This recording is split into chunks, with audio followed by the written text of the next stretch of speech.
سڵاوتان لەبێ لە شارپرێسەوە هەواڵی ڕۆژتان پێشکەشەکەم. بابڵ تاڵەبانی هاوسەرۆکی یەکێتی نیشتیمانی کوردستان داوای لێبوردن دەکات لە هەر توند و تیژیەک بەرامبەر خوێندکاران بەکارهێنرا بێت. بابڵ تاڵەبانی هاوسەرۆکی یەکێتی نیشتیمانی کوردستان لە پەیامێکدا ڕایگەیاند ئەو توند و تیژیانەی بەناڕەوا بەرامبەر هەندێک لە خوێندکاران کرا زۆر نیگەرانی کردم.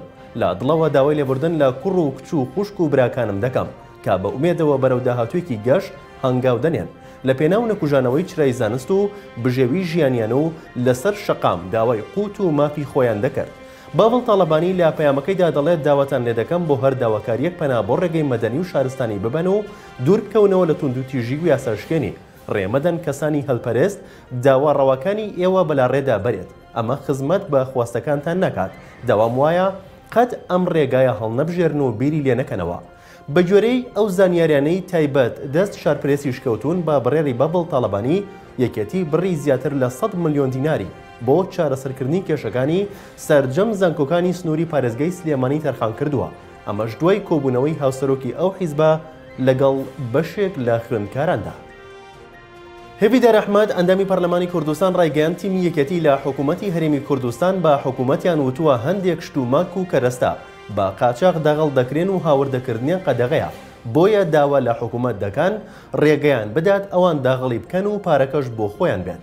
وتیشی حکوومەتی هەرێمی کوردستان بڕی 20 ملیار دیناری تەرخان کردووە بۆ شەقامی سەدمەتری سلێمانی و تا ئێستا تەنها 1 ملیار دینار دراوەتە کۆمپانیای جێبەجێکار و پارەکەی دیکە دیار نییە. هێڤیدار ئەحمەد دەژڵێت سەرۆکی حکوومەت لە مانگی 6ەوە پارەی بۆ کۆمپانیای جێبەجێکاری سەدمەتری خەرج کردووە و تا ئێستا ئەگەرچی پارەکە نەدراوە خەڵکی سلێمانیش نەیانتوانیوە لەسەر شەقامەکە شۆفێری بکەن بۆ کەیف و سەفا دێنە هەولێر و لەسەر شەقامی 150 مەتری شۆفێری دەکەن. لە بەرامبەریشدا کاروان گەزنەیی ئەندامی فراکسیۆنی یەکێتی لە پەرلەمانی کوردستان لە کۆنگرەیەکی ڕۆژنەمەوانیدا وەڵامی پەرلەمانتارەکەی پارتی دەداتەوە و دەڵێت ئەو قسانەی کراوە بۆ پەردەپۆشکردنی ئەیبە و کەم و کوڕیەکانی حکوومەت کراوە. گەزنەیی دەڵێت لە هەرێمی کوردستان 2 بانکمان هەیە پارەی تێدا کۆ دەکرێتەوە و ڕەوانەی وەزارەتی دارایی دەکرێت مانگانەش بەخواستی وەزیری دارایی پارە لەو بانکانەوە دەچێتە دارایی بۆ دابشکردنی موچە. ئاشکراشی کرد ماوەیەکە هێزێکی ئەمنی چۆتە دەواازە سنووریەکانی سلێمانی بۆ کۆنتڕۆڵکردنی قاچەقچێتی. ئایا هەمان ئەو هێزە لە دەواازەکانی هەولێر و دوهۆکیش بوونی هەیە؟ بۆیە تەحەدەی سەرۆکی حکوومەت دەکەم لە بەرامبەر ئەو بەڵگانەی لە بەردەستمدایە با بێتە پەرلەمان و وەڵامم بداتەوە. ئاشکراشی کرد حکوومەتی هەرێم سلێمانی پشتگوێ خستووە و پارە بۆ پرۆژەکانی نانێرێت. هەر بۆیە ئێستا پرۆژەی استراتیژی شەقامی سەدمەتری سلێمانی کارەکانی ڕاگیراوە. لەلایەکی ترەوە سەمیر هەورامی و تەبێژی قوبا تاڵەبانی جێگری سەرۆکی حکوومەت لە وەڵامی قسەکانی هێڤیدار ئەحمەددا ڕایگەیاند سەرجەم قسەکانی دوورن نەڕاستیەوە و لە بێئاگایی ئەو قسانەی کردووە. ناوبرا و پەرلەمانتارێکی فاشیلە. دابان محەممەد ئەندامی پەرلەمانی کوردستان لە فەیسبووکی خۆی و بەناوی وەڵامێک بۆ حکوومەتی هەرێم لە دەواازەکانەوە دەستی بە ئاشکراکردنی چەند زانیاریەک کردووە و نووسیوێتی. مانگی پێشوو داهاتی دەواازەی پەریۆسخان 13 ملیار دینار بووە بە گۆڕینی 3 بەڕێوبەرەوە لە کاتێکدا پێشتر 30 ملیار دینار مانگانە بووە، بەڵام ژمارەی کۆمپانیەکان لە دەواازەکان زیادی کردووە. دەژڵێت ژماری کۆمپانیەکان و ئەو ڕێگەیانی پارەوەردەگیرێت 23 ڕێگا بەرەو ژوورە واتە بارێک لە دەرەوە بهێنرێت بەدەیان ڕێگا پارەوەردەگیرێت. داهاتەکەشی بۆ کەرتی تایبەتە، ئەمە بۆ هەموو دەواازەکانیش ڕاستە.